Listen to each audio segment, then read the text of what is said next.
मेघालय के नॉर्कालिकाई फॉल्स बहुत फेमस है। दुनिया भर से लोग इस फेमस झरने को देखने आते हैं। ये भारत के सबसे ऊंचाई से गिरने वाला झरना है। ये झरना दिखने में जितना खूबसूरत है, इसके पीछे की कहानी उतनी ही दर्द भरी है। कहानी के मुताबिक लिकाई नाम की एक गरीब औरत अपनी बेटी के साथ इस गांव में रहती थी। लिकाई अपनी बेटी से बहुत प्यार करती थी। लिकाई अपनी बेटी को माँ और पिता दोनों का प्यार देती थी, क्योंकि उसके पति का देहांत हो चुका था। अपनी बेटी के अच्छे भविष्य के लिए लिकाई ने खेत में काम करना शुरू कर दिया।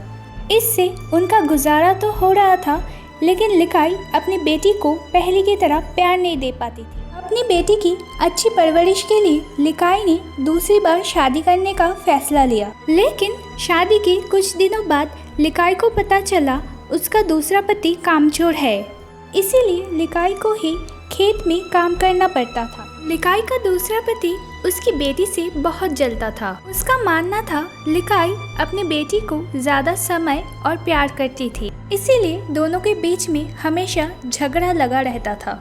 एक दिन लिकाई को खेत से आने में थोड़ी सी देर हो गई। उसने घर आकर देखा उसका पति उसके लिए खाना पका रहा था, जिसे देखकर लिकाई बहुत खुश हो गई।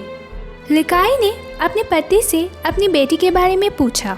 जवाब में उसके पति ने कहा कि उसको मैंने सुला दिया है, तुम खाना खाओ। लेकिन खाते खाते लिकाई को खाने के अंदर एक छोटे बच्चे की उंगली मिली।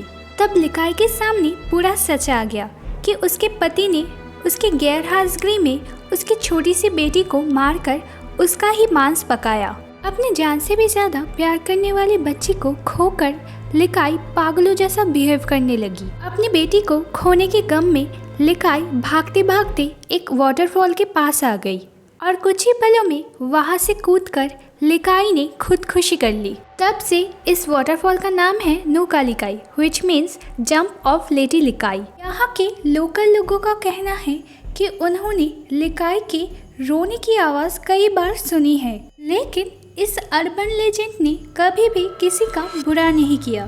तो ये थी एक माँ की दिल दहला देने वाली कहानी, जो मेघालय में एक इतिहास बन के रह चुकी है। देखा जाए तो लिकाई ने उस दिन खुदकुशी ज़रूर की थी, लेकिन वो आज भी अमर है। तो आप भी अपनी माँ से बहुत प्यार कीजिए और ऐसी वीडियोस के लिए हमारे चैनल को ज़रूर से सब्सक्राइब कीजिए। धन्यवाद।